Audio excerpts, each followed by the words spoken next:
হচ্ছে যে 12 লক্ষ 15 লক্ষ 18 লক্ষ টাকা খরচ করতেছে, তারা জানে না যে নুল আউস্তাটা আসলে জেনুইন না। কিন্তু আমরা এদেরকে যখন এখানে টেক আপ করি, আমরা সিরিজ অফ মিটিং করেছি, মিনিমাম 15 থেকে 20টা মিটিং করেছি বিভিন্ন জায়গাতে। তাদেরকে বলেছি যে দেখেন, এখানে যে ফরজারিটা হয়েছে এটার জন্য কিন্তু ওই লোকগুলো দায়ী না। আমাদের যারা হলো নুল আউস্তার পিছনে 12 লক্ষ থেকে 20 লক্ষ টাকা খরচ করেছে, তা আপনারা একটা কিছু করেন যাতে এই লোকগুলা যেন তারা ইয়ে পায়, এখানে যেন আসার সুযোগটা পায়। আমরা যে দুটো বিষয়ের উপরে হলো মেইন ফোকাস করেছি, একটা বলেছি যে যারা জেনুইন নুল আউস্তা পাচ্ছে থাকবে তাদেরকে যেন তারা ভিসা দিয়ে দেয়, এবং যতটা তাড়াতাড়ি পারে যেন ওয়েটিং টাইমটা কমিয়ে যেন তাদেরকে ভিসা দিয়ে দেওয়া হয়। কিন্তু ইটালিয়ানদের একটা পজিশন আছে এবং সেটা স্বাভাবিক। আমি আজকে যদি আপনারাও ইটালিয়ান হতেন এই পজিশনটা নিতেন। তারা বলে যে দেখো, ভিসা দেয়া না দেওয়া it is our sovereign right. আমি আপনাকে দিতে পারি, আমি তাকে রিফিউজ করতে পারি। অ্যাজ এ কান্ট্রি এটাকে তুমি আমাকে চ্যালেঞ্জ করতে পারবা না, এটা বললে আমি কিছু বলতে পারি না। তারপরেও বলি যে দেখো, তোমার তো অ্যাটলিস্ট আমার এই লোকগুলো তো আসলে ইনোসেন্ট, তারা আসলে চিটেড, তারা আসলে মিসগাইডেড। তো তখন তারা বলে যে তারপরেও তো তারা দেশে আছে, এখানে এসে কাজ না পেয়ে থাকবে, স্ট্রেস থাকবে, ওয়ার্কলেস থাকবে, এটা তো তার উপরে আরো হলো প্রেশার ক্রিয়েট করবে। তো এখন যে জিনিসটা আছে সেই জিনিসটা হচ্ছে যে আমরা অনেক প্রেশার তৈরি করার পরে দুটো জিনিস হয়েছে। একটা হয়েছে তারা লোকবল বাড়িয়েছে।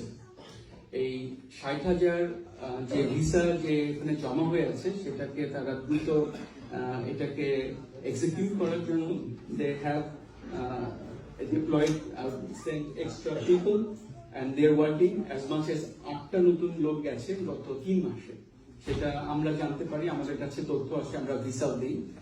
আর আরেকটা যে জিনিসটা হয়েছে যে তাদেরকে আমরা যেটা বলতেছি যে তোমরা ইনভেস্টিগেশনটা করো, কিন্তু একটু আর্লি করো। কিন্তু তাদের একটা পজিশন আছে, এটা আমার ইটালিয়ান অ্যাম্বাসেডারের সাথে কথা হয়েছে, বলে যে I can't enforce any immigration authority to investigate on an urgent basis. এটা তার প্রেরোগেটিভ।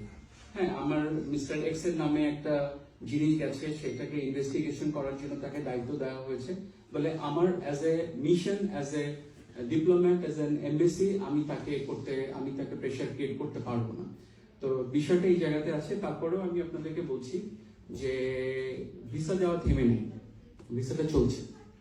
ভিসা প্রতিদিনই কিন্তু 25 থেকে 30টা গড়ে কিন্তু ভিসা হচ্ছে, শুধু ওয়ার্ক ভিসা, এর বাইরেও কিন্তু ফ্যামিলি ভিসা হচ্ছে, স্পন্সর ভিসা হচ্ছে।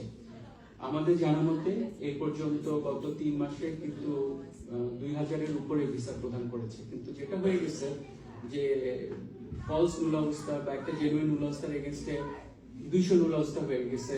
একটা কোম্পানিতে ক্রেডিবিলিটি নাই, তার সেই পরিমাণ সক্ষমতা নাই, 2টা লোককে নিয়োগ করে, সেখানে তার নামে 200টা নুল আউস্তা হয়ে গেছে। এটা যখন প্রমাণ হয়ে যাচ্ছে এমবেসি, তখন এটাকে আটকে দিচ্ছে। তো লেটস সি, আমরা এটা নিয়ে চেষ্টা চালাই যাব যতটা সম্ভব।